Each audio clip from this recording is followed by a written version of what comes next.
ఉదయకాల సమయంలో వెంటనే దేవుణ్ణి ఆరాధించుటకు ఈ స్థలానికి విచ్చేసినటువంటి సోదరులకు సోదరులకు నా వందనాలు తెలియజేస్తున్నాను. ఆ లైట్ కూడా వేసుకోండి. గత కొద్ది కాలంగా మనం యాకోబు రాసిన పత్రికని చదువుతూ ఉన్నాం. యాకోబు రాసిన పత్రికలో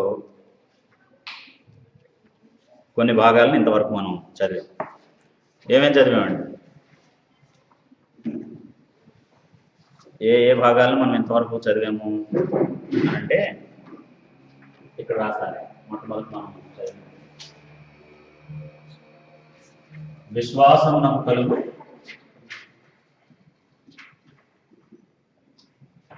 పరీక్ష. 2 శోధనకు మూలము ఎవరు? 3 విశ్వాసి వాక్యానుసారముగా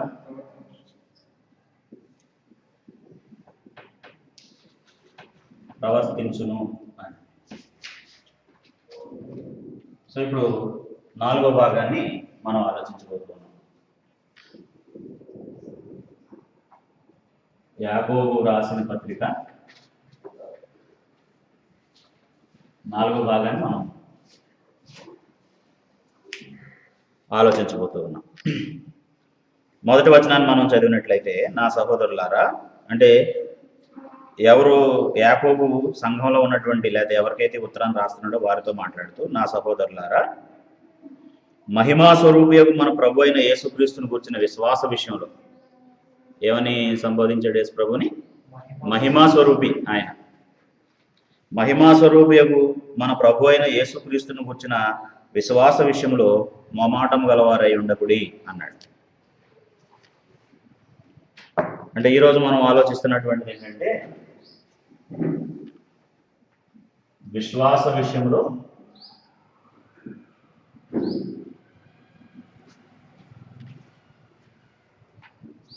మోమాటము ఉండాలా ఉండకూడదండి?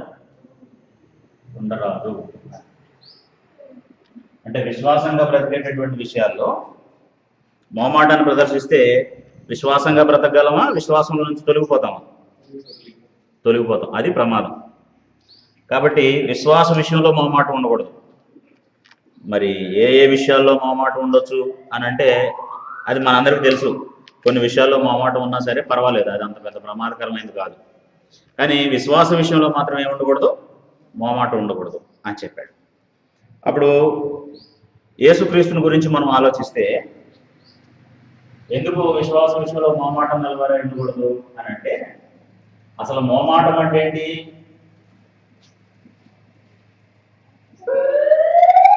మోమాటం అంటే ఏంటండి అసలు?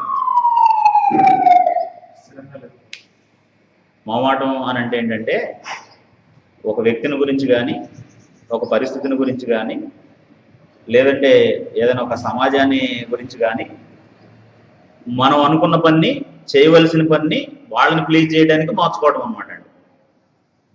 మోమాటం ఉండటం అంటే ఏంటనమాట? ఇప్పుడు నాకేదో తినటం ఇష్టం, అది తినాలి నేను. అప్పుడు అది ఆయనకి ఇష్టం లేదని ఏం చేస్తున్నాను అనమాట? మోమాటంతో నేను తినవలసింది లేకపోతే నేను చేయవలసిన పని మానేస్తున్నాను. ఎవరిని ప్లీజ్ చేయడానికి? ఒక వ్యక్తిని ప్లీజ్ చేయడానికి ఆ పని చేస్తున్నాను అనమాట. ఎందుకు ఆ పని చేశాడు ఆ వ్యక్తి అని అంటే, అతనికి మోమాటం ఉంది, మోమాటం కోసం ఆ పని చేశాడు అని చెప్పేసి. అది విశ్వాస విషయంలో ఉండకూడదు. మనం ఎప్పుడు ప్లీజ్ చేయవలసింది ఎవరిని? దేవుడినే ఎప్పుడు ప్లీజ్ చేయాలి. కాబట్టి దేవుడిని ప్లీజ్ చేసే సందర్భంలో ఒక వ్యక్తి కోసం కానీ లేకపోతే ఒక పరిస్థితి కోసం కానీ మనం ఎంత మాత్రం మోమాటం గలవారిగా ఉండకూడదు అని యాకోబు చెప్తున్నాడు. ఏ విషయంలో వాళ్ళు మోమాటాన్ని ప్రదర్శిస్తున్నారో మనం కిందకి చదువుకుంటూ వెళ్తే చూస్తాం. అప్పుడు మోమాటం అని అంటే ఇతరుల కోసం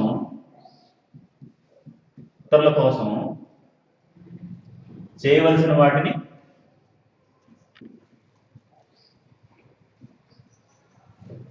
మానివేట అని. ఇతరుల కోసం మనం చేయవలసిన వాటిని, చేయదగిన వాటిని మానేయటం, అది మోమాటం అని చెప్పేసాడు. అప్పుడు క్రీస్తు మోమాటం గలవాడా, మోమాటం లేనివాడండి? క్రీస్తు మోమాటం లేనివాడు. ఆయన దేవుడి సంకల్పాన్ని నెరవేర్చడానికి భూమి మీదకి వచ్చారు. దేవుడు కోరుకున్నట్టుగా జీవించడానికి భూమి మీదకి వచ్చారు. ఎవరి కోసం ఆ పరిస్థితిని ఆయన మార్చుకోలేదు. కుటుంబ సభ్యులు ఏమనుకుంటారో అని ఎప్పుడైనా వేరేగా ప్రవర్తించారు ఆయన? యూదులు ఏమనుకుంటారో, నన్ను అంగీకరిస్తారో లేదో అని దేవుడిని ఇబ్బంది పెట్టేలాగా ఎక్కడైనా ప్రవర్తించారా అంటే ఎక్కడా లేదు. అంటే ఎవరి కోసం ఆయన మొహమాట పడలేదు. ఆయన ఎలా బ్రతకాలని దేవుడు ఆశించారో భూమి మీద, ఆయన ఎలా జీవించాలని దేవుడు కోరుకున్నాడో అలాగే జీవించాడు. ఆయనతో అనేక మంది ఆయనకు ఎదురుపడి అనేక సందర్భాల్లో ఆయనతో మాట్లాడినప్పుడు ఆయన నిర్మోహమాటంగా, ఎలాంటి మొహమాటం లేకుండా వాళ్ళకి చెప్పాల్సినటువంటి విషయాల్ని చెప్పారు. ఒకసారి ఆయన ఒక చోట ఉన్నప్పుడు రాత్రి వేళ ధర్మశాస్త్రాన్ని అనేక మందికి బోధించేటటువంటి ధర్మశాస్త్ర బోధకుడు ఒక ఆయన యేసుప్రభు దగ్గరికి వచ్చారు. యేసుప్రభు దగ్గరికి వచ్చి ఏమంటున్నారంటే, బోధకుడా, నువ్వు దేవుని చేత పంపబడ్డావని, దేవుడు ఒకనికి తోడై ఉంటే తప్ప నువ్వు చేసే కార్యాల్ని చేయలేడు అని నేను నమ్ముతున్నాను. నువ్వు గ్యారంటీగా దేవుడి దగ్గర నుంచి పంపబడిన వ్యక్తివే అన్నాడు. ఎవరిని ప్లీజ్ చేయడానికి ఆ మాట చెప్పుంటాడు ఆయన? యేసుక్రీస్తుని ఆయన అంగీకారం కోసం ఆ మాట చెప్పాడు. కానీ యేసుప్రభు అక్కడ చేయవలసిన పని ఏంటంటే, వెరీ గుడ్, నువ్వు నన్ను బాగా అర్థం చేసుకున్నావు అని చెప్పడం కాకుండా, నువ్వు కొత్తగా జన్మిస్తేనే దేవుని రాజ్యంలో ప్రవేశిస్తావు. కాబట్టి వయసులో పెద్దవాడు, ధర్మశాస్త్ర బోధకుడు, ఎలాగో తిప్పలు పడే సమాజానికి తెలియకుండా చాటుగా నా దగ్గరికి వచ్చాడు. సర్లే ఆయన పోనిద్దామని అనుకున్నాడు ఆయన. అలాంటి వ్యక్తి కూడా చెప్పవలసిన విషయాన్ని మొహమాటం లేకుండా చెప్పాడు. ఒకడు కొత్తగా జన్మిస్తేనే దేవుని రాజ్యంలోకి ప్రవేశిస్తాడు అని చెప్పి చెప్పడానికి మనం చూస్తాం అన్నమాట. యూదుల్లో అనేక మంది ఎప్పటి నుంచో, లేకపోతే యూదులకి పెద్దలుగా పనిచేసేటటువంటి వారు, ప్రధాన యాజకులు, ఇలాంటి వారు అందరూ కూడా మాట్లాడినప్పుడు, ఇదిగో మీరు వేషధారణతో బ్రతుకుతున్నారు, దేవుడు కోరుకున్నట్టుగా మీరు బ్రతకట్లేదని వాళ్ళకి చెప్పడానికి ఆయన ఏమాత్రం సంశయించలేదు. దానివల్ల ఏ పరిస్థితి వస్తుంది అనుకున్నా సరే ఆయన మొహమాటం లేకుండానే వారికి అన్ని విషయాల్ని కూడా చెప్పినట్టుగా మనం చూస్తాం. ఆయన మనుషుల మధ్యలో ఎక్కడ తారతమ్యాన్ని చూపలేదు కదండి. యేసు ప్రభు ఏ వర్గం అంటే ఇష్టపడేవారు?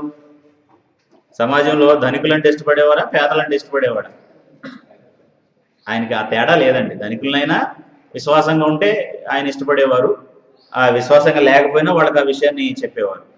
ధనికులు పేదలు అనే తేడా యేసు ప్రభుకి లేదు. మనుషుల మనసులో ఒక అభిప్రాయం ఉంది ఏంటంటే, యేసు ప్రభు ఎవరికి దేవుడని, అంటే లేదా యేసు ప్రభు బోధించినటువంటి బోధన అనుసరించితే ఎవరైనా సరే ఏ దేవుడిని కలిగి ఉంటారు అని అంటే, చాలాసార్లు క్రైస్తవులు నమ్మేటటువంటి దేవుడు పేదల దేవుడు, లేకపోతే అంటే దయాదాక్షణ్యాల మీద ఆధారపడిన వారికి మాత్రమే దేవుడు అన్నట్టుగా ప్రపంచం చెబుతూ ఉంటుంది అన్నమాట.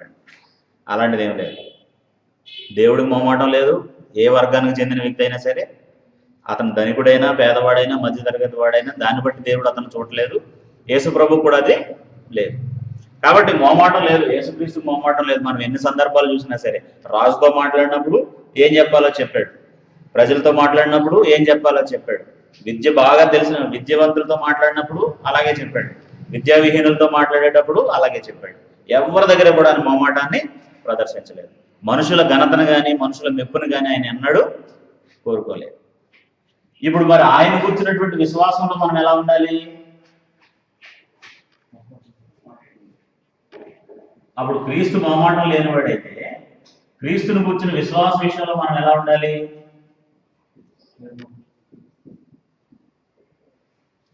క్రీస్తుని కూర్చున్నటువంటి విశ్వాసంలో మనం క్రీస్తుతో ఏకత్వం చెందాలి. క్రీస్తు ఎలా ఉన్నారో అలాంటి విశ్వాసాన్ని మనం కూడా కలిగి ఉండాలి. అందుకే ఎఫెసీయులకు రాసిన పత్రికలు ఏమన్నాడంటే, 4వ అధ్యాయం మనం చదివితే, ఎఫెసీయులకు రాసిన పత్రిక 4వ అధ్యాయంలో సంఘం అంతా కూడా యేసుక్రీస్తుని కూర్చున్నటువంటి విశ్వాస విషయంలోను ఆయనకు సంబంధించినటువంటి అనుభవ జ్ఞాన విషయంలోనూ ఏకత్వం పొందాలి అని చెప్పాడు. 11వ వచనాన్ని మనం చదివితే, 4:11 మనం చదివితే, ఎఫెసీయులకు రాసిన పత్రిక, మనమందరము విశ్వాస విషయంలోను దేవుని కుమారుని కూర్చిన జ్ఞాన విషయంలోనూ ఏకత్వం పొంది, విశ్వాస విషయంలోను దేవుని కుమారుని కూర్చిన జ్ఞానం విషయంలో కూడా మనం ఏకత్వం పొంది సంపూర్ణ పురుషుల వరకు, ఇప్పుడు యేసుక్రీస్తుకి మొహమాటం లేదు, ఆయనకి ధనికుడు పేద అనేటటువంటి తేడా లేదు, విద్యావంతుడు విద్యావిహీనుడు అనేటటువంటి తారతమ్యం లేదు, గొప్ప వంశానికి చెందినవాడు సాధారణమైనటువంటి వాడు అనే భేదం ఆయనకి లేదు. ఇప్పుడు మనం యేసుక్రీస్తు లాంటి విశ్వాసాన్ని కలిగి ఉండాలంటే, యేసుక్రీస్తుని కూర్చుని విశ్వాసంలో మనం ఏకత్వం కలిగి ఉండాలంటే ఎలా ఉంటే యేసుక్రీస్తుని కూర్చుని విశ్వాసంలో ఏకత్వం కలిగి ఉంటాం? ఆయన లేకుంటేనా మన విశ్వాసం మనకి ఎలా తోస్తే ఎలా ఉంటేనా? మనం ఎలా ఉండాలని దేవుడు కోరుకుంటున్నాడు అలా ఉంటేనే ఇది సాధ్యమవుతుంది.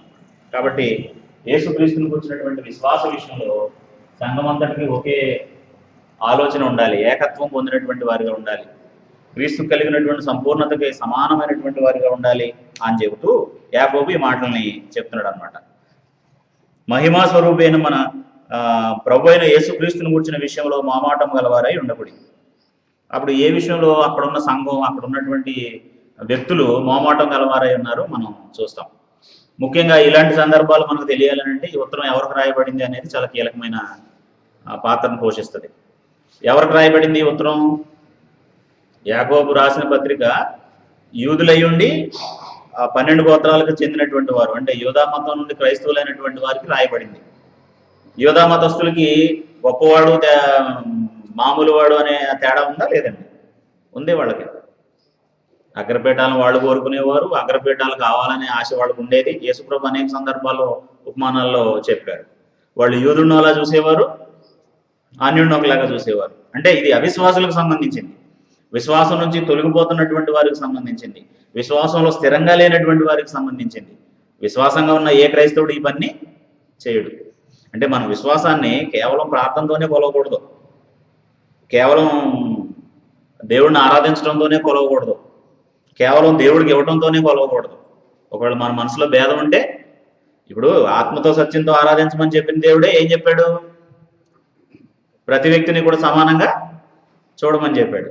ఇప్పుడు ఆత్మతో సత్యంతో ఆరాధించే విషయంలో మనం 100% ఉండి ఒక వ్యక్తిని గౌరవించే విషయంలో ఈ తేడా చూపిస్తున్నాం అనుకోండి, అప్పుడు దాన్ని బట్టి దేవుడు ఆనందిస్తాడా, మనం చేసింది పొరపాటు అంటాడా?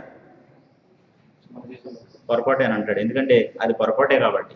అందుకేమంటున్నాడు అని అంటే, ఎలాగనగా అంటే ఎందుకు మొహమాటం గలవారై ఉండొద్దని నేను మీకు చెప్తున్నానంటే,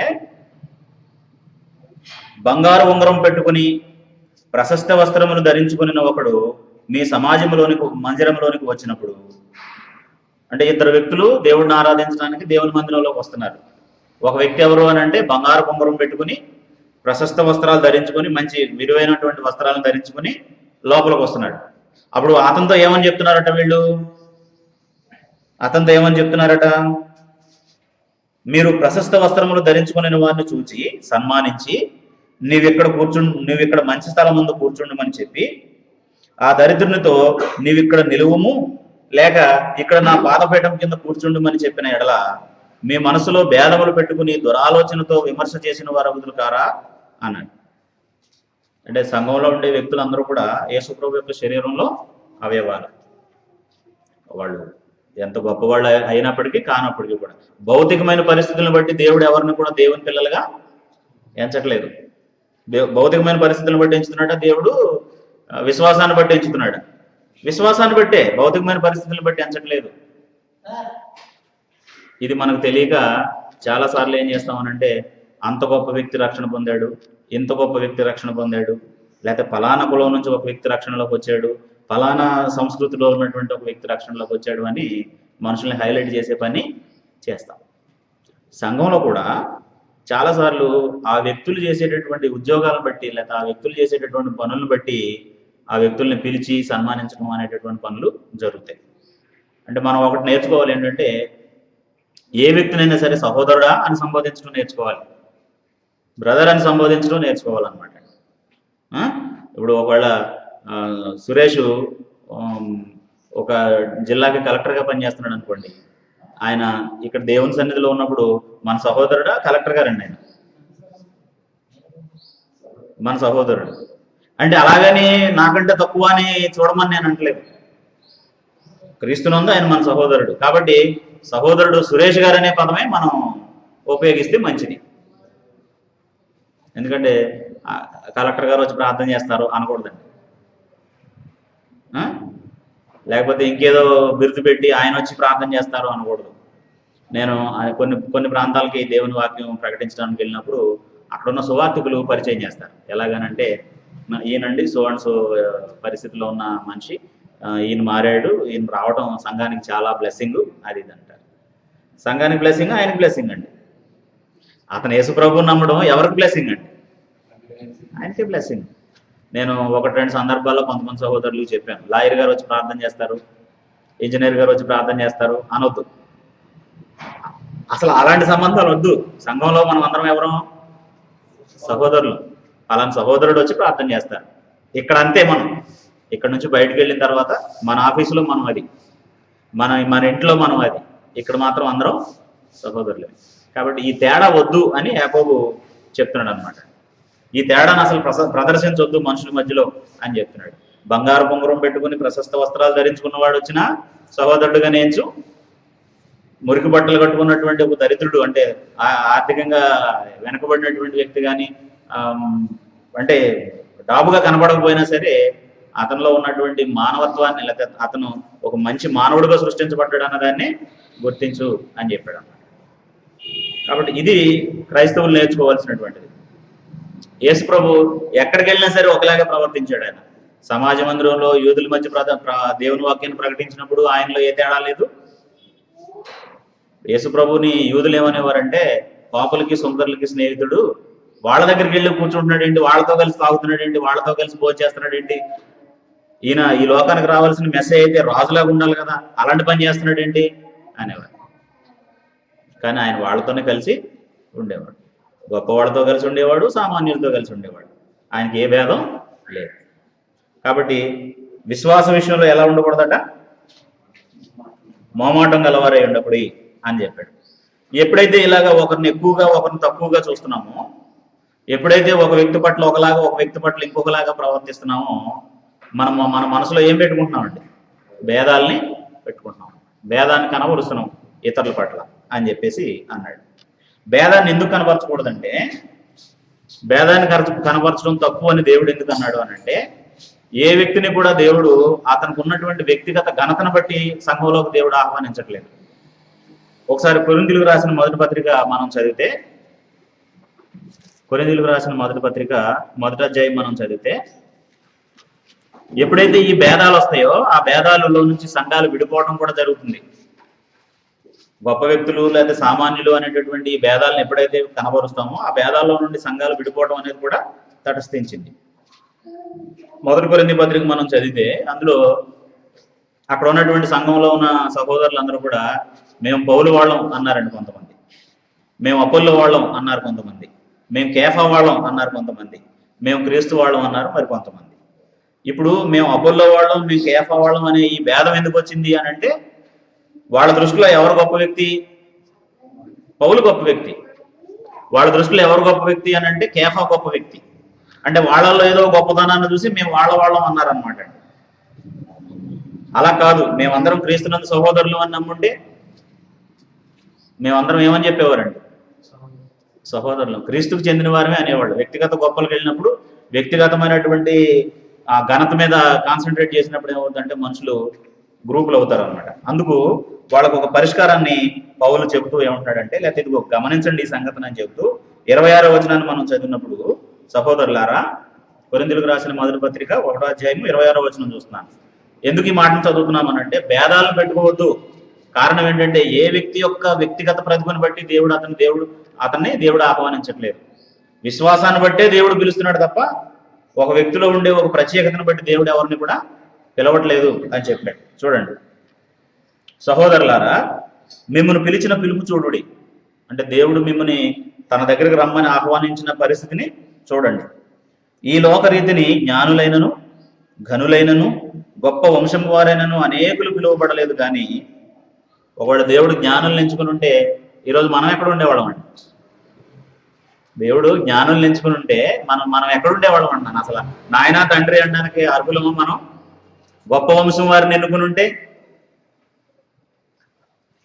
లోకంలో ఘనత వహించిన వాళ్ళు మాత్రమే ఆయన ఎన్నుకుని ఉంటే, అంటే దేవుడు కనబరచిన భేదం మీరు కనబరచొద్దు, క్రీస్తు కనబరచిన భేదం మీరు కనబరచొద్దు అని చెప్తున్నాడు అనమాట. పిలువబడలేదు కానీ ఏ శరీరియు దేవుని ఎదుట అతిశయింపకుండానట్లు.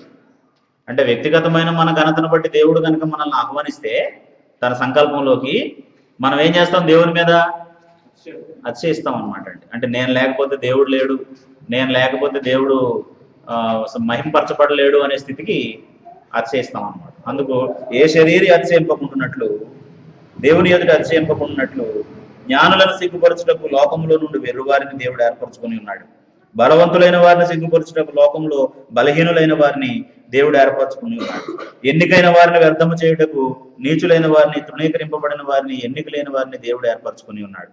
అయితే ఆయన మూలముగా మీరు క్రీస్తు యేసునందు ఉన్నారు అని చెప్పాడు. కాబట్టి నేను గొప్పవాడిని అనుకున్న ఏ వ్యక్తిని దేవుడు పిలవలేదు, ఆయన ఎన్నుకోలేదు.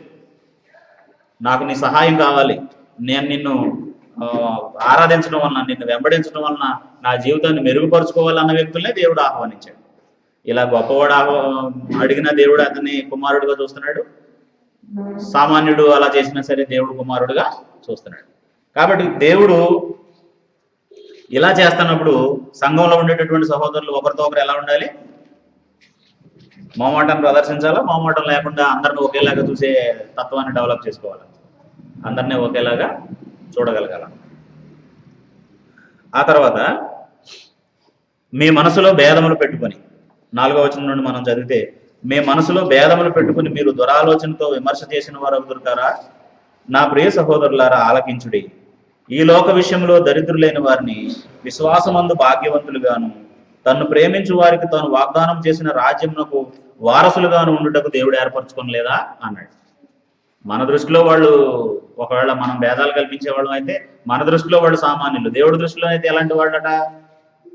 ఆయన రాజ్యాన్ని, ఆయన మహిమనివ్వడానికి ఏర్పరచుకున్నటువంటి ధనవంతులు, భాగ్యవంతులు అని చెప్పేసి చెప్పాడు. అంటే అసలు ఈ తేడా ఉండకూడదు అని ప్రభు స్థాపించే సంఘంలో మనుషులు ఎలా ఉండాలి అనడానికి అనేక ప్రవచనాలను ఇంతకుముందు దేవుడు తెలియజేశాడు. ఇందాక మనం ఏ వచనాలు చదివాము అంటే ఎందుకు భేదం లేకుండా ఉండాలి అని అంటే, కొరింథీయులకు రాసిన మొదటి పత్రిక 1:26 నుండి చివరి వరకు మనం చదివాం. అంటే ఇక్కడ ఏం చెప్పాడు అని అంటే, పిలిచిన పిలుపులో మోమాటం లేదు. దేవుడు మనం పిలిచినటువంటి దాంట్లో మోమాటం లేదు. దేవుడు ఎప్పుడు కూడా ఆ మోమాటాన్ని ప్రదర్శించలేదు. ఒకళ్ళని ఎక్కువగా ఒకళ్ళని తక్కువగా చూసే మోమాటాన్ని ఆయన ఎన్నడూ ప్రదర్శించలేదు. అందుకే ఒక ఫలానా గుంపుకు చెందిన వాళ్ళని నేను పిలవలేదు అన్నాడు దేవుడు. కారణం ఏంటంటే వాళ్ళు ఆయన ఎదురుకుండా అతిశయించకూడదు అని చెప్పేసి. అలాగే ఇప్పుడు మనం ఇంకొక వచనం చదువుతాం, యెషయా గ్రంథం. అంటే దేవుడు ఆయన కుమారుడైన యేసుక్రీస్తు ద్వారా స్థాపించినటువంటి రాజ్యంలో, సంఘంలో ప్రజలు ఎలా ఉండాలని దేవుడు కోరుకుని ఈ పని చేశాడు అనడానికి. యెషయా గ్రంథం 11వ అధ్యాయం మనం చదివితే,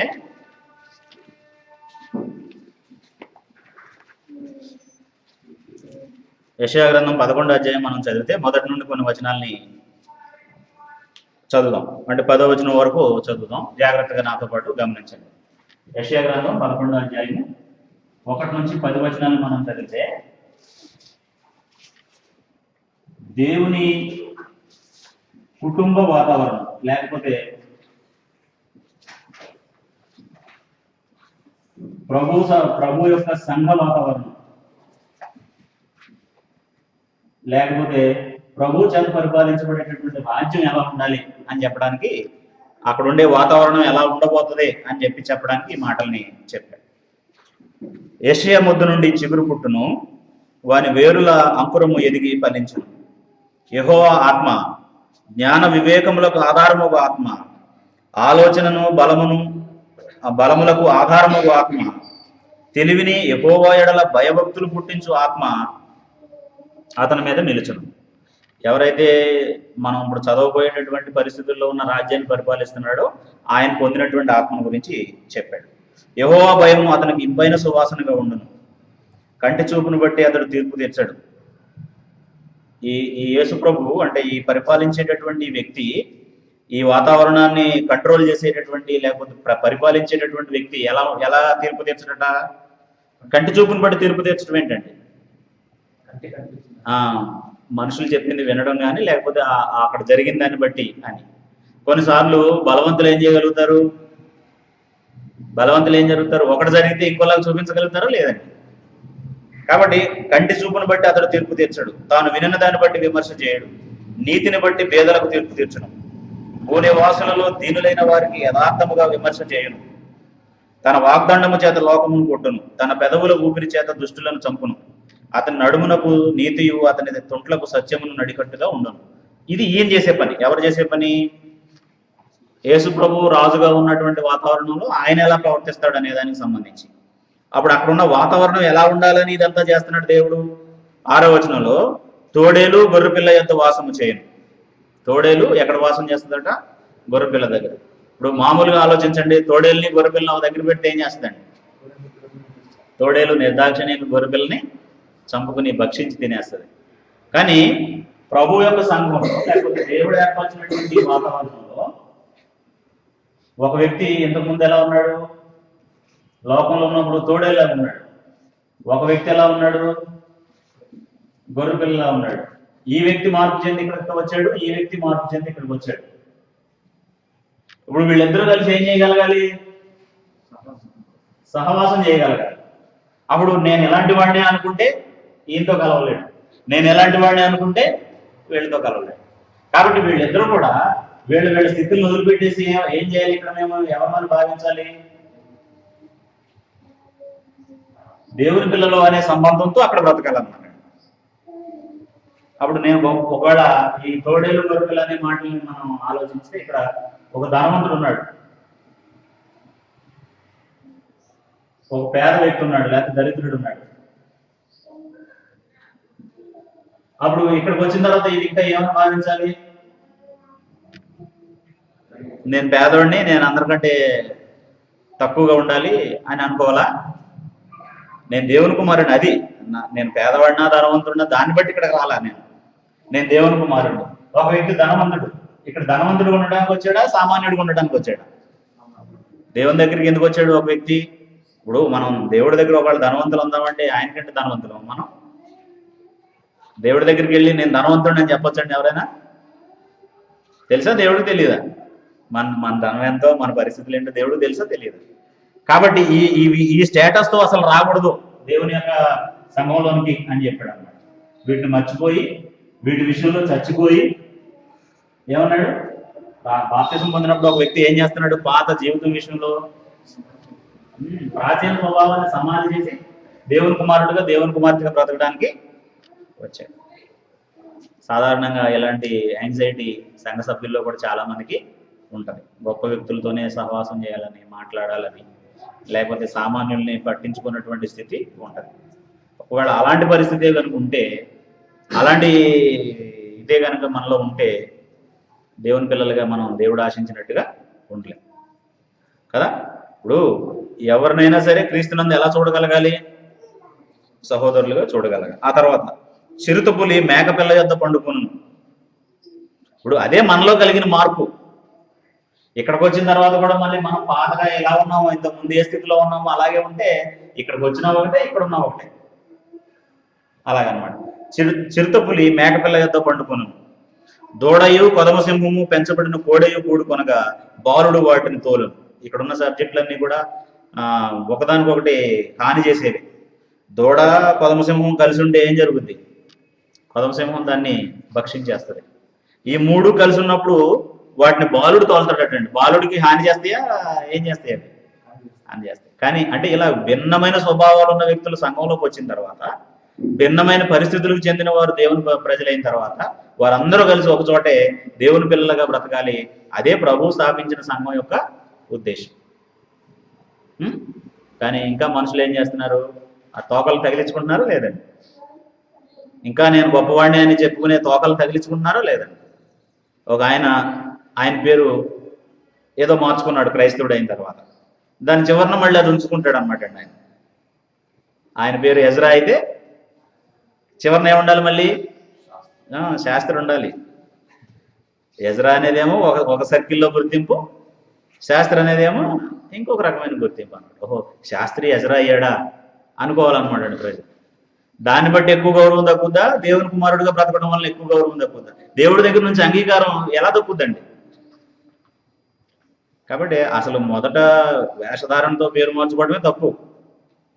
పేరు మార్చుకోవాలా ఖచ్చితంగా. ఒక వ్యక్తి క్రైస్తవుడు అయిన తర్వాత ఏది మార్చుకోవాలి? మనసు మార్చుకోవాలా, పేరు మార్చుకోవాలండి. ఇప్పుడు నా పేరు వినోదరావు అండి. రక్షణ పొందిన తర్వాత నేను పేతురని పెట్టుకుంటే పేతురుని అయిపోతానా అంటున్నానండి. వినోదరావే ఎవరిలా బ్రతకాలి? దేవుని కుమారుడిగా బ్రతకాలి. పేతురులాగా యాక్టింగ్ చేయకూడదు అనమాట అండి. ఇక్కడ మార్చుకోవాల్సింది పేరు కాదు. చాలా మందికి తెలియక పేర్లు మార్చేసుకుంటూ ఉంటారు అనమాట అండి. నేను చాలా మంది క్రైస్తవులకి లేకపోతే మన సహోదరులకి తెలిసినటువంటి వారికి వేరు వేరు చోట్ల ఉండే వాళ్ళకి ఫోన్ చేస్తాను. అమ్మా పలానా మోజెస్ గారు ఉన్నారమ్మా అంటాను. మోజెస్ గారు ఎవరు లేరండి మా ఇంట్లో అంటారు అన్నమాట. అప్పుడు మోజెస్ గారు లేకపోవడం ఏంటమ్మా, ఈ నెంబర్ ఇదే కదా అంటాను. అవునండి ఇదేనండి అంట. అప్పుడు నాకు ఆ బ్యాక్గ్రౌండ్ నుంచి ఒక సౌండ్ వినపడుతుంది అనమాట అండి. ఏంటంటే అదే మన మల్లేష్ గురించి ఫోన్ చేసి ఉంటాడు అంటారు. మల్లేష్ అనే ఉంచుకోవచ్చు కదా అంటే మాలాంటి బాధకులు చేసిన మోసమే అది కూడా. బాప్తిసం పొందిన నువ్వు పేరు మార్చేసుకోవాలని ఆయనకు ట్యాగ్ తగిలిచ్చారు అనమాట అండి. ఈయన మోజేస్గా కొంతమందితో పిలిపించుకోవాలి, మల్లేష్తో కొంతమందిగా పిలిపించుకోవాలి. అక్కర్లేదు అక్కర్లేదు. ఓసారి ఒక ఆయన లేచి వెళ్ళిపోయాడండి ఆరాధన మధ్యలో. ప్రభురాత్రి భోజనం ఇస్తూ ఉంటే మాకు కొంతమంది సహోదరులు ఉండేవారు. ఇప్పుడు ప్రభురాత్రి భోజనం అప్పుడు యేసు ప్రభు యొక్క శరీరానికి సాదృశ్యంగా ఉన్న రొట్టె కోసం సాయిబాబా గారు ప్రార్థన చేస్తారు అనగానే ఆయన కోపం వచ్చేసిందండి. యేసుప్రభు రక్తం కోసం సాయిబాబా ప్రార్థన చేస్తాం ఏంటని. ఆయన పేరదే, ఆయన పేరదే. ఏంటి నష్టం? ఇప్పుడు నష్టమేం లేదు. ఒకవేళ ఆ వ్యక్తికి ఆసక్తి ఉండి నేను ఖచ్చితంగా మార్చుకోవాలని అనుకుంటే మార్చుకో, దాంతోనే పిలువబడు. కానీ దాన్ని ఒక ఆచారం మాత్రం చేయొద్దు. దాన్ని ఒక ఆచారంగా చేయవలసిన అవసరం లేదు. ఒక ఆయన మంచి సంబంధం వచ్చిందండి వాళ్ళ అమ్మాయికి. చాలా మంచి కుర్రోడు, చాలా సాంప్రదాయమైనటువంటి కుటుంబం. ఆ కుర్రోడు పేరు క్రిస్టియన్ నేమ్ కాదని మాకు అక్కర్లేదండి ఆ సంబంధం అని చెప్పాడు. భార్యలను కొట్టే జేమ్స్లు లేరండి, భార్యలను కొట్టే క్రిస్టఫర్లు లేరండి, భార్యల్ని బాగా హింసించేటటువంటి పీటర్లు లేరా అన్నాను నేను అనేది.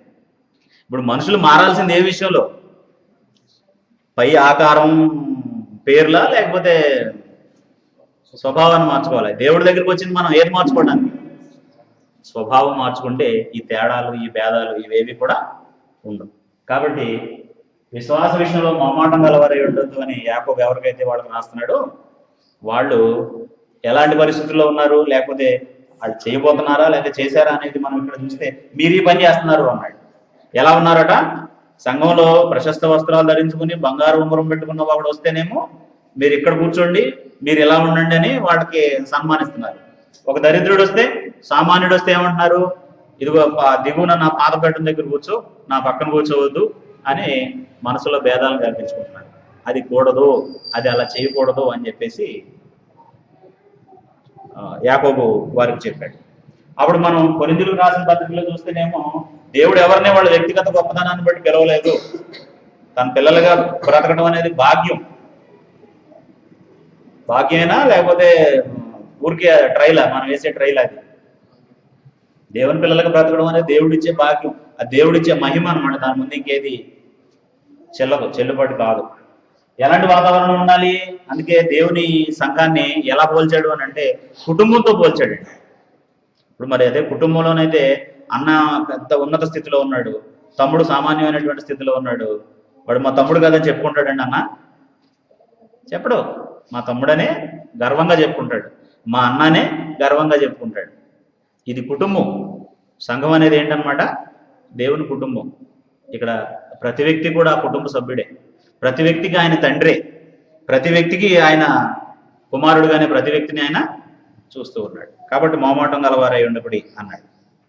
7వ వచనంలో ఏమన్నాడంటే ఆవులు ఎలుగులు కూడి మేయును, వాటి పిల్లలు ఒక్కచోటనే పండుకొన్ను, ఎద్దు మేయునట్లు సింహము గడ్డి మేయును, పాలు పుడుచు పిల్ల నాగుపాము పుట్ట యొద్ద ఆటలాడును, మిడినాగు పుట్ట మీద పాలు విడుచు పిల్ల తన చెయ్యి చాచును. నా పరిశుద్ధ పర్వతం అందంతటా ఏ మృగము హాని చేయదు, నాశనము చేయదు. అంటే ఒకవేళ ఈ దీన్నే సంఘాన్ని ఇక్కడ ఏమన్నాడు అని అంటే పరిశుద్ధ పర్వతము అన్నాడు. అంటే యేసు ప్రభు చేత పరిపాలించబడేటటువంటి సంఘం ఎలాంటిదట? పరిశుద్ధ పర్వతం అన్నాడు. ఇప్పుడు ఇక్కడ ఒకవేళ భేదాలు ఉన్నాయనుకోండి దేవుని పిల్లల్లో, ఇక్కడ హాని జరుగుతుందా అంటే గొప్పవాడు సామాన్యుడు అనేటటువంటి వ్యత్యాసం ఉందనుకోండి, ఈ పరిశుద్ధ పర్వతం మీద ఇక్కడ ఒకరికొకరికి హాని జరుగుతుందా, బాగానే హెల్దీగా ఉన్నట్టేనా? హాని జరుగుతుంది అనమాట. కానీ దేవుడు ఏం కోరుకుంటున్నాడు? ఆ వాతావరణం ఎలా ఉండాలని కోరుకుంటున్నాడు? నా పరిశుద్ధ పర్వతం మీద ఏ హాని జరగదు. ఇలాంటి సంగతుల్ని ఒకవేళ మనం ఫిజికల్గా డైజెస్ట్ చేసుకోవడం కష్టం అనిపించినా సరే, ఒకవేళ అది మనం దాన్ని అర్థం చేసుకుని దాన్ని లోపడితే అక్కడున్న సంఘం అనే దేవుని కుటుంబం ఎలా ఉంటుందో చెప్పాడు. చూడండి, సముద్రము జలములతో నిండి ఉన్నట్టు. సముద్రం ఎప్పుడైనా నిండిపోయిందండి? ఎక్కడ నిండిపోయిన సముద్రం చూసారా? ఎక్కడ పరిస్థితులు ఎలా ఉన్నా సరే సముద్రం ఎప్పుడు కూడా ఎలా ఉంటది? సముద్రం ఎప్పుడు కూడా జలములతో సమృద్ధిగానే ఉంటది. అలాగే పరిస్థితుల్లో ఏ మార్పులు కలిగినా, ఎలాంటి పరిస్థితులను ఎదుర్కొన్నా సరే దేవుని పిల్లలు ఎలా ఉండాలి? దేవుని జ్ఞానం ఎలా ఉండాలి వారిలో? సముద్రంలో జలాలు ఎంత పుష్కలంగా ఉంటున్నాయో దేవుని పిల్లల్లో ఆయన జ్ఞానం అంత పుష్కలంగా ఉండాలి. ఒకవేళ డబ్బులు తక్కువ ఉండొచ్చు, నష్టమేం లేదు. ఒకవేళ మంచి బట్టలు వేసుకోలేకపోవచ్చు, నష్టమేం లేదు. సదుపాయాలు తక్కువ ఉండొచ్చు, నష్టమేం లేదు. కానీ దేవుని గురించిన జ్ఞానం మాత్రం ఎలా ఉండాలి? సమృద్ధిగా ఉండాలి. సముద్రము జలములతో నిండి ఉన్నట్లు లోకము యెహోవాను గూర్చిన జ్ఞానంతో నిండి ఉంది. ఆ దినమున ప్రజలకు ధ్వజముగా నిలుచుచుండు యెషయా వేరు చిగురునొద్ద జనులు విచారణ చేయదు. ఎలా బ్రతకాలో ఆయన దగ్గర అందరూ కూడా నేర్చుకుంటారు. ఇది దేవుని పిల్లలుగా ఉన్న మనం ముందుకు ప్రాక్టీస్ చేస్తే మనం వెనకొచ్చేటటువంటి వాళ్ళు దాన్ని నేర్చుకుంటారు. వాళ్ళ వెనకొచ్చే వాళ్ళకి అది అర్థం అవుతుంది, వాళ్ళ వెనకొచ్చే వాళ్ళకి అది అర్థం అవుతుంది. కానీ సంఘాల్లో ఇలాంటి ఇది రాకోకుండా చాలా డివిజన్స్ పెట్టేశారు. సంఘాలు ఎలా మోసపోయినాయి, లేకపోతే ఎలాగ విశ్వాస భ్రష్టత్వానికి లోనైనాయి అని అంటే మనకు తెలుసు. మొట్టమొదటి భ్రష్టత్వం అనేటటువంటిది, లేదా మొట్టమొదటిసారి ఈ విభజనలు అనేటటువంటి ఏ స్థాయికి వెళ్ళి అని అంటే 606లో ప్రభు యొక్క సంఘంలో నుంచి కొంతమంది విడిపోయి, లేకపోతే ప్రభు యొక్క సంఘంలో నుంచి విశ్వాస విషయంలో దిగజారిపోయిన కొంతమంది 606లో రోమన్ కథోలిక్ అనేటటువంటి ఒక సంఘాన్ని ప్రారంభించారు. అప్పుడు అందులో కుటుంబం లేదు, అక్కడ కుటుంబంలాగా ఉండదు, కుటుంబంలాగా ఉండదు అనమాట. ఒక వ్యక్తి ముఖ్యుడిగా ఉంటాడు. ఇప్పుడు మనం ఈ మధ్యకాలంలో పేపర్లో చూస్తున్నాం, పోపు గారు క్రీస్తు సీట్ని ఖాళీ చేశాడట. క్రీస్తు సీట్ని ఖాళీ చేస్తే ఇంకొక ఆయన వచ్చి ఆ సీట్లో కూర్చున్నాడట. ఇంకొక ఆయన ఎన్నుకుంటారట దానికోసం. మనం ఎవరైనా కూర్చోగలమంటే ఆ సీట్లో? క్రీస్తు సీట్లు ఎవరైనా కూర్చోగలరా అంటున్నానండి. అది ఎవరి వల్ల అయ్యే పని కాదు. ఆ భేదాలను వాళ్లే మొట్టమొదటి ప్రవేశపెట్టింది సంఘంలోకి. అంటే అంతకు ముందే వద్దని దేవుడు చెప్పాడు. క్రీస్తు సంఘాల్లో కూడా కొంతమందికి ఇలాంటి భేదాలు వచ్చినాయి కాబట్టి సంఘం విడిపోయి అనేకమైనటువంటి పరిస్థితులకి వెళ్ళింది. అంటే ఆ వాతావరణం లేకుండా చేయడానికి కారణం ఏంటంటే పోపు ఉన్నాడు, ఆయన కింద కార్డినల్స్ ఉన్నారు, ఆయన కింద. అంటే ఈ భేదాలు ఏ స్థాయికి వెళ్ళి అని అంటే ఇప్పుడు మనం ఇక్కడ ఏం ఆలోచిస్తున్నామంటే యాకోబు రాసిన పత్రికలో మీ మధ్య భేదాలు ఉండకూడదు అని దేవుడు చెప్పిన మాటను కనుక అలక్ష్యం చేస్తే వచ్చే ప్రమాదం ఏంటంటే ఏ పరిస్థితులు వచ్చినాయి అని అంటే అప్పుడు ఉన్నటువంటి ఇలాంటి భేదాలు కల్పించడం వల్ల వచ్చింది ఏంటంటే మొట్టమొదటి ఒక వ్యక్తి పోపు అయ్యాడు. అప్పుడు ఈయన కింద కొంతమంది ఆర్చ్ బిషప్స్ పనిచేశాడు. ఆర్చ్ బిషప్ అనే వాడు పనిచేశాడు. వీళ్ళ కింద కొంతమంది బిషప్స్ వచ్చారనమాట. వీళ్ళ కింద కొంతమంది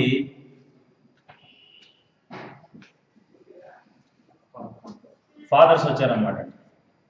అప్పుడు వీళ్ళ కింద కొంతమంది, అంటే కొన్ని మిషన్స్ లో క్యాటగిస్ట్ అంటారు, ఉపదేశం అంటారు, ఏదో మొత్తానికి వీళ్ళ కింద ఏంటంటే లేదా మినిస్టర్స్ అని చెప్పారు కొన్నిసార్లు.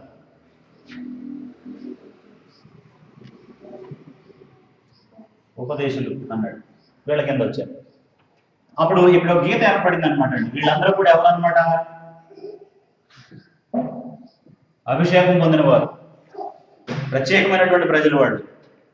ఇక మిగిలిన వాళ్ళందరూ ఆరాధనకు వచ్చి వెళ్ళే వాళ్ళందరూ, అందులో ఉన్న వాళ్ళందరూ కూడా ఎవరన్నమాట? వీళ్ళు సామాన్యులు.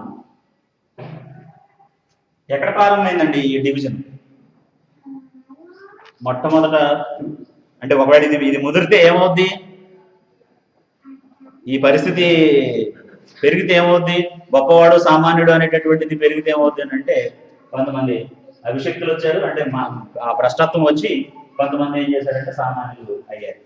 చూడండి, వీళ్ళే ప్రార్థన చేయాలి, వీళ్ళే ఇక్కడికి వచ్చి అంటుకోవాలి. మొన్న ఒక పెళ్లిలో వెళ్తే వీడియోగ్రాఫర్ ఫోటో బాగా వస్తుందని కొంచెం ఒక ఫుట్ లోపలికి వేసి ఫోటో తీస్తున్నాడండి. పెద్ద కేకేశాడు ఒక ఆయన వెనకాల నుండి, ఆ లోపలికి వెళ్తావు నువ్వు అని చెప్పేసి, వదలబో అని చెప్పి కేకలేస్తే అతను ఫోటోలు తీయకుండా వెళ్ళిపోయాడు అనమాట. అంత పాపం అనమాట అండి వాళ్ళకి ఆ లోపల అడుగు పెట్టాడు. కారణం ఏంటంటే అది ఎవరుండేది చోటు, అభిషేక్. ఆ మాట నాకు అక్కడ ఉంటాను మరీ సిగ్గేసిందండి. తప్పలేదు, ఆ పెళ్లిలో ఉండాలి కదా, అక్కడ మధ్యలోంచి రాలేను నేను. అభిషక్తులు ఉండే స్థలం అన్నప్పుడు నాకు ఇంకా ఎక్కువ గిల్టీ ఏర్పడింది. కాబట్టి ఇది ఎవరో ఇక్కడికి దారి తీయడానికి కారణం ఏంటంటే, సంఘంలో మొట్టమొదటి ఎక్కడితో ప్రారంభమైనవి అనమాట, భేదాల దగ్గర ప్రారంభమైనవి. గొప్పవాడు సామాన్యులు అనేది ఇవి చిలికి గాలివానగా మారి ఈ రూపం వస్తుంది అనమాట. అందుకే కొరింథీ పత్రిక రాసినప్పుడు మేము వాళ్ళం మేము వీళ్ళ వాళ్ళం, ఒక వ్యక్తిలో ఉండేటటువంటి వ్యక్తిగత గొప్పతనాన్ని బట్టి, ఒక వ్యక్తి బాగా ప్రసంగిస్తాడని, ఒక వ్యక్తి బాగా ఉత్తరాలు రాస్తాడని, ఒక వ్యక్తి బాగా ఇంకేదో చేయగలుగుతాడని మేము వాళ్ళం అని చెప్పుకునే పరిస్థితి రావాలి. ఆ వ్యక్తిని ఆ విషయంలో అభినందిద్దాం. ఒకటి బాగా వాక్యం చెప్తే దేవుడు మనకు బాగా వాక్యం చెప్పే ఓ సహోదరుడిని ఇచ్చాడని ఆయనకి దేవునికి కృతజ్ఞతలు చెబుతాం, అతనితో ప్రేమగా నడుచుకుందాం. ఒక వ్యక్తి బాగా సర్వీస్ చేయగలిగితే ఆ వ్యక్తి పట్ల కూడా అలాగే ఉందాం. ఒక వ్యక్తి ఆర్థికంగా బాగా సంఘాన్ని ప్రోత్సహిస్తే అతను కూడా సహోదరుడిగా ఆయన వంతు పని ఆయన చేశారు కాబట్టి ఆయన్ని అభినందిందాం, ఆయనతో మామూలుగా ఉన్నాం. కానీ ఇక్కడ గొప్పవాడు సామాన్యుడు అనేటటువంటి భేదం సంఘంలో రావడానికి వీళ్ళు లేరు, ఎందుకంటే అది తప్పు అని చెప్పాడు. సో ఇలా ఉండాలని దేవుడు కోరుకున్నాడు. అందుకే ఏమని చెప్తున్నాడంటే, ఇంకా మనం దాన్ని కొనసాగింపుని చదివితే యాకోబు రాసిన పత్రిక 2వ అధ్యాయంలో 5వ వచనం నుండి మనం చదివితే, నా ప్రియ సహోదరులారా ఆలకించుడి, ఈ లోక విషయంలో దరిద్రులైన వారిని విశ్వాసమందు భాగ్యవంతులుగాను. ఒకవేళ మనుషుల దృష్టికి వాళ్ళు దరిద్రులైనా దేవుడి దృష్టికి ఎలాంటి వారు అటండి, విశ్వాస విషయంలో వాళ్ళు ఎలాంటి వారు, భాగ్యవంతులు అని చెప్పాడు. తాను ప్రేమించు వారికి తాను వాగ్దానం చేసిన రాజ్యంలో వారసులుగా ఉండటకు దేవుడు ఏర్పరచుకోనలేదా? అయితే మీరు దరిద్రులను అవమానపరచుదురు అన్నాడు. అంటే వాళ్ళు చేస్తున్నారా చేయబోతున్నారని చెప్పాడు. చేస్తున్నారు ఆ పని, దరిద్రులను అవమానపరుస్తున్నారు అని చెప్పాడు. అయితే మీరు దరిద్రులను అవమానపరచుదురు, ధనవంతులు మీ మీద కఠినంగా అధికారము చూపుదురు, మిమ్మల్ని న్యాయసభలో విడుచుతున్న వారు వీరే కదా అన్నాడు. అంటే కేవలం ధనవంతులు, దేవుని భయం లేనటువంటి వాళ్ళు ఏం చేస్తారో చెప్పాడు. మీకు పెట్టబడిన శ్రేష్టమైన నామమును దూషించువారు వీరే కదా. మెట్టుకు నీవలే నీ పొరుగువాన్ని ప్రేమించమని లేఖనంలో ఉన్నట్టు ప్రాముఖ్యమైన ఈ ఆజ్ఞను మీరు నెరవేర్చిన ఎడల బాగుగానే ప్రవర్తించువారు గురు అన్నాడు. ధర్మశాస్త్రం అంతటినీ కూడా 10 ఆజ్ఞల్ని ఒక మాటలో చెప్పాలంటే ఎలాగా, నిన్ను వలే నీ పొరుగువాడిని ప్రేమించు. ఇందులో ఈ 10 ఉన్నాయన్నమాట అండి. అందులో 10 ఆజ్ఞల్ని ఒక మాటలో చెప్పాలంటే నిన్ను వలే నీ పొరుగువాడిని ప్రేమించు. కాబట్టి మనం ఎన్ని గొప్ప కార్యాలు చేసినా సరే మన పొరుగువాడిని కూడా మనం ప్రేమించగలిగే స్థితిలో ఉంటేనే అవన్నీ కూడా నెరవేరుతాయి. అప్పుడు ఆయన చెప్పిన కంపారిజన్ ఏంటంటే, మీరు పక్షపాతం గలవారైతే ధర్మశాస్త్రం వలన మీరు అపరాధులను తీర్చబడి పాపం చేయవారవుతారు. అంటే వీళ్ళు ధర్మశాస్త్రాన్ని అనుసరించే వాళ్ళని కాదు, వాళ్ళకి తెలుసు కాబట్టి దాన్ని బట్టి ఇలస్ట్రేషన్ చెప్తున్నాడు. వాళ్ళు బ్రాటప్ అది కాబట్టి, వాళ్ళ బ్యాక్గ్రౌండ్ అది కాబట్టి దాని నుండి వాళ్ళకి ఇలస్ట్రేషన్ చెప్తున్నాడు. మీరు పక్షపాతం గలవారైతే ధర్మశాస్త్రం వలన అపరాధులని తీర్చబడి పాపం చేయవారవుతారు. ఎవడైనాను ధర్మశాస్త్రం అంతయు గైకొని ఒక ఆజ్ఞ విషయంలో తప్పిపోయిన ఎడల ఆజ్ఞలన్నిటి విషయంలో అపరాధి అగును. వ్యభిచరింపవద్దని చెప్పిన వాడు నరహత్య చేయవద్దని చెప్పాను. అంటే వ్యభిచరించడం ఎంత తప్పు, నరహత్య చేయడం కూడా అంతే తప్పు.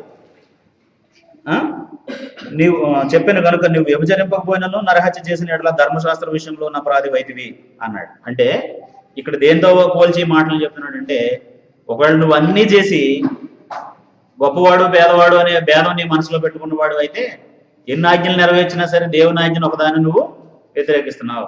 కాబట్టి దేవుడి దగ్గర తీర్పు తీర్చబడతామా లేదా ఆ విషయంలో? కాబట్టి అందరినీ సమానంగా చూడండి. ఒకరినొకరు సహోదరులుగా ఎంచుకోండి. క్రీస్తు విషయంలో లేకపోతే ఆయన సంబంధించినటువంటి విశ్వాస విషయంలో మొహమాటం గలవారిగా ఉండొద్దు అని ఈ పేరాలో చెప్తున్నాడు. ఆ తర్వాత మెట్టుకు నీవలిని పొరుగువాన్ని ప్రేమించమని లేఖనంలో ఉన్నట్టు ప్రాముఖ్యమైన ఈ ఆజ్ఞను మీరు నెరవేర్చిన ఎడల బాగుగానే ప్రవర్తించేవారు అన్నాడు. మీరు పక్షపాతం గల వారైతే ధర్మశాస్త్రం వలన అపరాధులను తీర్చబడి పాపము చేయవారు. ఎవడైనాను ధర్మశాస్త్రం అంతయు గైకొని ఒక ఆజ్ఞ విషయంలో తప్పిపోయిన ఎడల ఆజ్ఞలన్నిటి విషయంలో అపరాధి అగును. వ్యభిచరింపవద్దని చెప్పిన వాడు నరహత్య చేయవద్దని చెప్పిన కనుక నీవు వ్యభిచరింపకపోయినను నరహత్య చేసిన ఎడల ధర్మశాస్త్ర విషయంలో ఉన్న అపరాధి అయితివి. స్వాతంత్రమునిచ్చు నియమము చొప్పున తీర్పు పొందబో వారికి తగినట్టుగా మాట్లాడుడి. అంటే ఏ నియమం చొప్పున బ్రతకటం గురించి మాట్లాడుతున్నాడు ఈయన? అంటే విశ్వాస విషయంలో మామాటం గలవారిగా లేకుండా, గొప్పవాడు పేదవాడు అనే భేదం చూపించకుండా నిన్ను వల్ల నీ పొరుగువాడిని ప్రేమించు అన్న నియమాన్ని కనుక మనం నెరవేరిస్తే ఏ నియమానికి తగినట్టుగా నడుచుకుంటున్నాడు? దాన్ని ఏమన్నాడంటే స్వాతంత్రమునిచ్చు సంపూర్ణ నియమం అన్నాడు. ఇంగ్లీష్లో దీన్ని ఏమన్నాడు అంటే లా ఆఫ్ లైఫ్ అన్నాడు. అంటే జీవ నియమం. అది దేవునిలాగా మనం మార్పు చెందే నియమం. అది దేవుని ప్రేమలోకి మనం మార్పు చెందేటటువంటి నియమం. దానికి తగినట్టుగా ప్రవర్తించండి. అంటే దాన్ని బట్టి మనం తీర్పు తీర్చబడతాం అనేది మర్చిపోకుండా ప్రవర్తించండి. అంటే స్కేల్ లాగా దేని పెట్టుకోమన్నాడు? మన జీవితాన్ని కొలుచుకోవడానికి ఈ నియమాన్ని పెట్టుకోండి అని చెప్తున్నాడు. అలాగుననే మాట్లాడు. మీరు మాట్లాడేటప్పుడు భేదం చూపించొద్దు, గొప్పవాడు పేదవాడు అని. ఒక పని గొప్ప వ్యక్తి చేస్తేనేమో ఏదో మీరు తప్పని పరిస్థితుల్లో చేశారులేండి అని సర్దుతారండి మనుషులు. సామాన్యుడు చేస్తే, అదే పని సామాన్యుడు చేస్తే ఏమంటారండి? అతను అది అలా చేయకూడదండి, అలా చేయడం తప్పండి అని నిష్కర్షగా చెప్తారు. ఈ భేదం ఉండకూడదు అని చెప్పాడు. ఎవరికైనా అదే నియమం, ఎవరికైనా అదే రూల్. అలాగనమాట. అలాగే మాట్లాడండి, అలాగే తీర్పు పొందండి, అలాగుననే ప్రవర్తించుడి. నేను చాలామంది వ్యక్తుల్ని గమనించాను, చూశాను. పాలకుల్లో కూడా చాలామంది ఏంటంటే బాగా కాస్త ఉన్నత స్థితిలో ఉన్నటువంటి వ్యక్తులు, పెద్ద వయసులో ఉన్నటువంటి వ్యక్తులు, వాళ్ళు ఆరాధన మానేసినా, బైబిల్ క్లాస్ మానేసినా, లేకపోతే దేవుని పట్ల సరిగా లేకపోయినా సరే వాక్యం చెప్పేటప్పుడు వాళ్ళని హెచ్చరించేదానికి భయపడతారు. కొంచెం అద్దుతూ ఉంటారు అనమాట అండి వాళ్ళు. ఇలాగ ఏంటంటే మరి వాళ్ళు లేకపోతే మళ్ళీ ఏమవుతుందో అనే ఆ భయం. అప్పుడు వాళ్ళకి మేలు చేస్తున్నామా, అపకారం చేస్తున్నామండి? అపకారం చేస్తాం. ఇప్పుడు ఇది పొరపాటు, ఇలా ఉంటే దేవుడికి ఇష్టం లేదని వాళ్ళకి చెప్పకపోవటం వలన ఎలా మార్చుకుంటారు వాళ్ళు? కాబట్టి ఆయన రాజైనా అదే మాట చెప్పాలి, ఆ దేశంలో నివసించే ప్రజలైనా అదే మాట చెప్పాలి.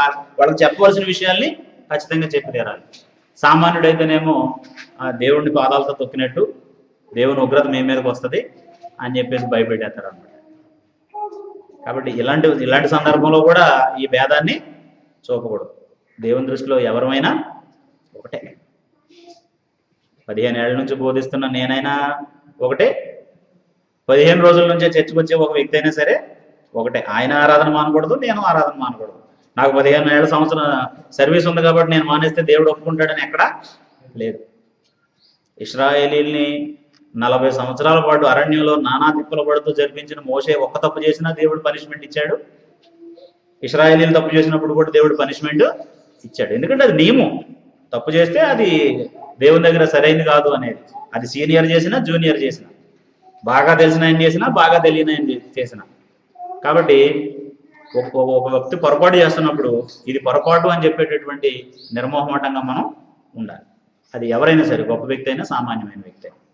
అయితే దాని వెనక జ్ఞానం కూడా ఉండాలి. హెచ్చరించే జ్ఞానం లేకపోతే ఏం చేస్తామంటే మనం చెప్పవలసినటువంటి మాట కంటే ఇంకొకలాగా చెప్పి ఆ వ్యక్తిని గాయపరుస్తాం. కాబట్టి ఈ తేడా ఉండకూడదు అని చెప్పాడు. స్వాతంత్ర నియమాన్ని పొందినటువంటి వారిగా దాని ప్రకారం తీర్పు పొందబోయే వారికి తగినట్టుగా మాట్లాడండి, ప్రవర్తించండి అని ఒక వ్యక్తిని, అంటే సామాన్యుడిని మనతో పాటు సరిగా చూడలేకపోవడానికి కారణం ఏంటంటే మనలో ఏమి లేకపోవడం? కనికరం లేకపోవడం. మనలో కనికరం ఉంటే ఏం చేస్తామంటే మనకంటే దిగువలో ఉన్నటువంటి ఆ వ్యక్తిని కూడా ఏం చేస్తామనంటే మనతో సమానంగా ఆలోచించగలుగుతాం. అతనికి ఉన్న డెఫిషియన్సీని అర్థం చేసుకుని సరిదిద్దగలుగుతాం అన్నమాట.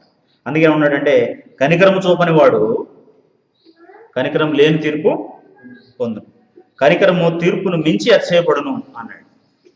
మనలో కనికరం ఉంటే ఆ కనికరం ఏం చేస్తుంది అని అంటే రేపు పొద్దున్న తీర్పులో మనం నిలబడినప్పుడు అతిశయపడద్దు. ఎందుకంటే కొంతమంది అడుగుతూ ఉంటారు అక్కడ దేవుడికి లెక్క చెప్పడానికి.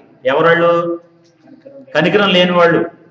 వాళ్ళ ముందు వాళ్ళని అడుగుతూ ఉంటాడు దేవుడు ఏమనంటే, ఇదిగో నువ్వు ఈ సందర్భంలో కనికరం చూపలేదు, ఈ సందర్భంలో కనికరం చూపలేదు, కఠినంగా ప్రవర్తించావు, అందుకు నీకు ఈ శిక్ష అంటా ఉంటే వాళ్ళు నెక్స్ట్ లిస్ట్ లో ఉన్న వాళ్ళు ఏం చేస్తూ ఉంటారు? అడుగుతూ ఉంటారు. కనికరం చూపిన వాడు ఏం చేస్తాడు? ఈ విషయంలో నేను దేవుడికి లెక్క చెప్పని అవసరం లేదు, ఎందుకంటే నేను కనికరంతో బ్రతికాను భూమి మీద ఉండగా, దేవుడు నాకు ఖచ్చితంగా ఏమిస్తాడు? కనికరాన్ని ఇస్తాడు అని. కనికరము తీర్పును మించి అతిశయపడును అన్నాడు. సో ఈ భాగంలో మనం నేర్చుకున్నది అంటే చాలా సింపుల్గా ఉంది ఆ మాట, ఒక్క మాటే. కానీ దాన్ని వివరంగా ఆలోచించకపోతే, దాన్ని మనం ఆచరించకపోతే, మనం చాలాసార్లు ఏంటంటే పాపం అంటే పెద్ద పెద్ద విషయాల మీదే ఫోకస్ పెడతాం మనం. కానీ దేవుడి దృష్టిలో ఆయన చెప్పిన ఏ చిన్న మాటను మనం మీరినా సరే పాపమే. ఇదేం చిన్నది కాదండి. ఈ ఒకళ్ళతో ఒకళ్ళకి అంటే పక్షపాతంతో మనుషుల పట్ల వ్యవహరించడం అనేది మామూలు మిస్టేక్ కాదు. ఎందుకంటే ఆ భేదాల వలన ప్రభు యొక్క సంఘమే ఇంకొక అంటే ఆ భ్రష్టత్వంలో దిగజారిపోయినటువంటి వాళ్ళు ఈ పరిస్థితిని కల్పించారు. సంఘాలు ఈరోజు విడిపోవడానికి కారణం అదే. అంటే చాలా కారణాలు ఉండొచ్చు, ఒక కారణం ఇది. కాబట్టి ప్రతి సహోదరుడు ప్రతి సహోదరి ఎలా భావించాలి అని అంటే, ఒక వ్యక్తిని చూసినప్పుడు ఈయన నా సహోదరుడు, ఈమె నా సహోదరి అనే భావన కలిగి ఉండాలి. మరి అప్పుడు వయసులో పెద్దవాళ్ళు ఉంటారు, చిన్నవాళ్ళు ఉంటారు. మరి వాళ్ళు ఎలాగా? ఇప్పుడు మా నాన్నగారు నేను ఒకే కాంగ్రిగేషన్లో సభ్యులం. అప్పుడు ఎలాగండి? ఆయన కూడా నేను నా స్థాయికి తీసుకొచ్చి ప్రవర్తించాలి ఆయనతో పాటు. అంటే భేదం చూపకుండా ఉండాలి, అదే సమయంలో వాళ్ళకి ఇవ్వాల్సిన గౌరవాన్ని ఇవ్వాలి. వాళ్ళ వయసుకు గౌరవం ఇవ్వాలి, అక్కర్లేదండి, వాళ్ళ వయసుకు గౌరవం ఇవ్వాలి. అందుకే సంఘం దేవుని కుటుంబం కాబట్టి దేవుని కుటుంబంలో ఉండేటటువంటి సభ్యులు ఒకరికంటే ఒకరు ఎక్కువ తక్కువ అనేది ఎంచకూడదు.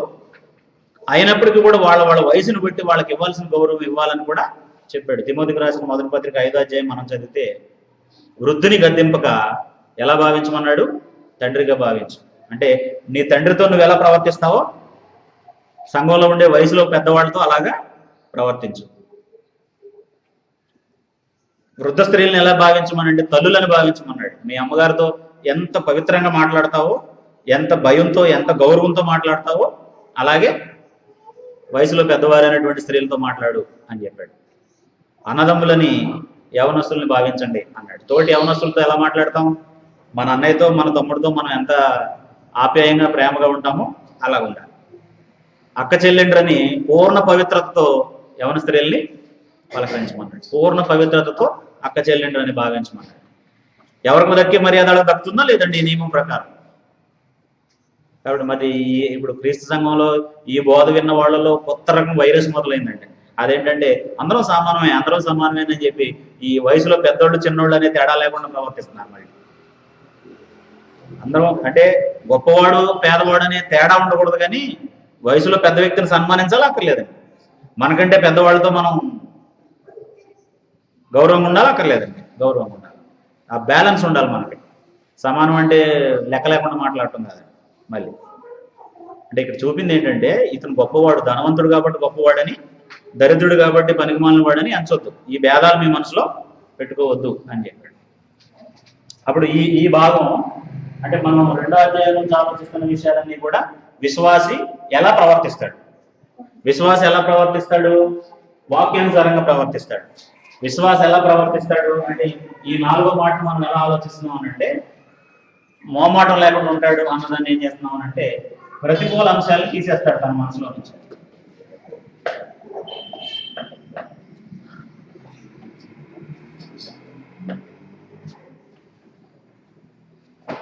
ఇది అనుకూల అంశమా ప్రతికూల అంశం అంటే? గొప్పవాడు సామాన్యుడు అనే భేదం చూపించడం అనుకూల అంశమా ప్రతికూల అంశం?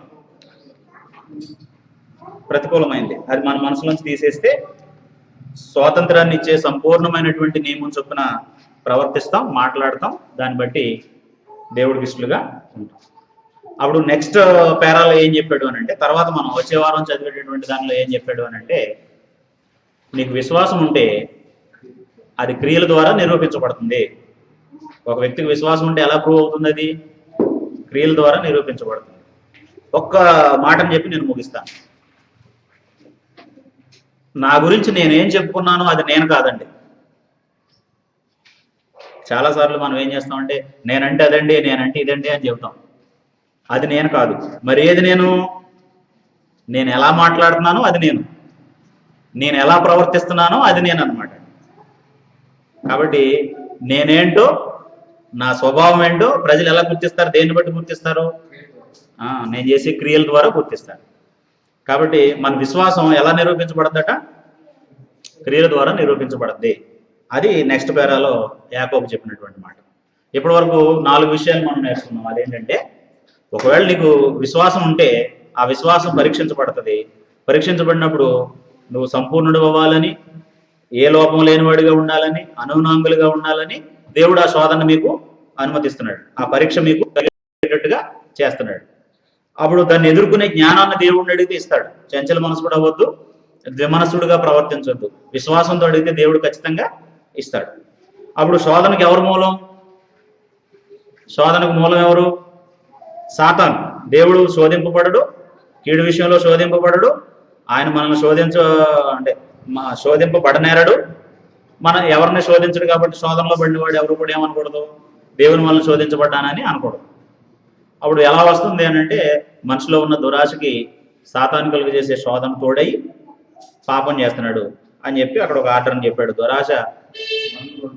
దురాశ ప్రతివాడు తన స్వకీయమైన దురాశ చేత మరులు కలుపుబడి పాపం చేస్తున్నాడు అని చెప్పేసి. ఆ తర్వాత ఒకవేళ మనకు విశ్వాసం ఉంటే ఆ విశ్వాసం ఇక్కడ చెప్పిన మాట ఏంటంటే వాక్యానుసారంగా ఉండాలి. విశ్వాసి వాక్యానుసారంగా ప్రవర్తించాలి. ఏంటి వాక్యానుసారం అని అంటే, ప్రతి మనుషుడు కూడా వాక్యాన్ని వినడానికి వేగిరపడాలి, మాట్లాడటానికి నిదానించాలి, కోపపడటానికి నిదానించాలి, దేవుని వాక్యాన్ని సాత్వికంతో అంగీకరించాలి, దేవుని ఎదుట పవిత్రమైన భక్తి కలిగి ఉండాలి. అదేంటి అని అంటే, దిక్కులేని విధవరాండ్రను వారి వారి ఇబ్బందుల్లో పరామర్శించడం. అప్పుడు రెండో భాగంలో మనం 2వ అధ్యాయం నుండి ఏం నేర్చుకున్నాము అని అంటే, విశ్వాస విషయంలో మోమాటాన్ని ప్రదర్శించొద్దు. క్రీస్తుకు మోమాటం లేదు. ఆయన అందరినీ ఒకేలాగా చూశారు, అందరితో ఒకేలాగా ప్రవర్తించాడు. సమాజంలో క్రీస్తు ఏ వర్గానికి చెందినవాడు అంటే ఎవరు చెప్పలేరు. ఆయన అందరికీ ఒకేలాంటి బోధల్ని చేశాడు. క్రీస్తుని గురించిన విశ్వాసంలో కూడా మనం ఏకత్వం కలిగి ఉండాలని లేఖనాలు మనకు బోధిస్తున్నాయి. కాబట్టి మనం గొప్పవాడని పేదవాడని ఆ వ్యత్యాసాన్ని మనం చూపకూడదు. జ్ఞానవంతుడు జ్ఞానం లేనివాడు అనే వ్యత్యాసాన్ని మనం చూపకూడదు. అప్పుడు ఎందుకు చూపకూడదు అని అంటే, దేవుడు ఆయన పిలిచిన దాంట్లో ఆ భేదాన్ని చూపలేదు. ఆయన సంఘం ఎలా ఉండాలని కోరుకున్నాడో అక్కడ ఈ భేదాలు లేవు. అప్పుడు స్వాతంత్రం ఇచ్చే సంపూర్ణ నియమం చొప్పున మనం బ్రతికితే దేవుడు కోరుకున్నట్టుగా మనం ప్రతి పని చేయగలుగుతాం. ఇలా చేయడానికి ఇలా చేయకపోతే వచ్చే ప్రమాదం ఏంటంటే, భేదాల వలన ఇలాంటి ఒక మతశాఖ ఏర్పడింది. ఇందులో నుంచి ఇప్పటికీ అనేకమైనటువంటి వేల కొలది వస్తూనే ఉన్నాయి. ఒకవేళ మనం అలాంటి భేదాలతో బ్రతికేటటువంటి వాళ్ళం అయితే ఇలాంటి ఒక మతశాఖ అవుతుంది తప్ప ప్రభువు కోరుకున్నటువంటి ఆయన ప్రభు యొక్క సంఘంగా మనం ఉన్నాం. నేను అంటే మన సహోదరులందరికీ మొదటి నుండి ఈ మాట చెప్తాను. నాకు తెలిసి మనకి ఈ ప్రమాదం లేదు, మనం ఇలాంటి పరిస్థితుల్లో లేము. ఎందుకంటే అందరూ ఒకరితో ఒకరు చక్కగానే ప్రవర్తించేటటువంటి వారుగా ఉంటారు. అయినప్పటికీ రావచ్చు కొన్ని పరిస్థితులు ఎలా ఉంటాయనంటే, 2, 3, 4 వాళ్ళే మాట్లాడుకుంటుంటారు సంఘంలో. ఇక ఎవరు క్రొత్త వాళ్ళు ఎవరు వచ్చారు, లేకపోతే మనకు తెలిసిన వాళ్ళు ఎవరు ఉన్నారు, కొంతమంది ఎదురుగా వెళ్ళి వందనాలు చెప్పినా సరే అది పట్టించుకోకుండా మాట్లాడుకుంటూ ఉంటారు వీళ్ళు. అప్పుడు వాళ్ళు ఇగ్నోర్ అవుతారు, వీళ్ళు వాళ్ళని నిర్లక్ష్యం చేసిన వారుగా ఉంటారు. అందుకే ప్రతి ఒక్కరు తెలియాలి. గొప్ప వాళ్ళ దగ్గర మనకు ప్రార్థన జరిగినా అక్కడికి వెళ్ళగలిగే స్థితిలో మనం ఉండాలి. సామాన్యుల ఇంట్లో ప్రార్థన జరిగినా అక్కడ కూడా వెళ్ళగలిగే స్థితిలో మనం ఉండాలి. ఏ పరిస్థితుల్లోనైనా సరే ఒక సహోదరుడిగా చూడగలిగినటువంటి ఆ మంచి స్వభావాన్ని మనం నేర్చుకోవాలి. అప్పుడు ప్రభు ఏ ఉద్దేశంతో సంఘాన్ని భూమి మీద సృష్టించాడో లేకపోతే స్థాపించాడో అది మన జీవితాల్లో నెరవేరతే. మనం దేవుడికి ఆ విషయంలో లెక్క చెప్పనక్కర్లేనటువంటి వారిగా ఉంటాం. అలా మనం అందరం ప్రాక్టీస్ చేయాలని, మనం నేర్చుకుని మన తర్వాత తరాలకు కూడా అలాంటి మంచి సందేశాన్ని మన ప్రవర్తన ద్వారా చూపించేటటువంటి వారిగా ఉండాలని నేను హెచ్చరించుకుంటూ ఈ విషయాలన్నింటిలో మిమ్మల్ని హెచ్చరిస్తూ ముగిస్తాను. అందరికీ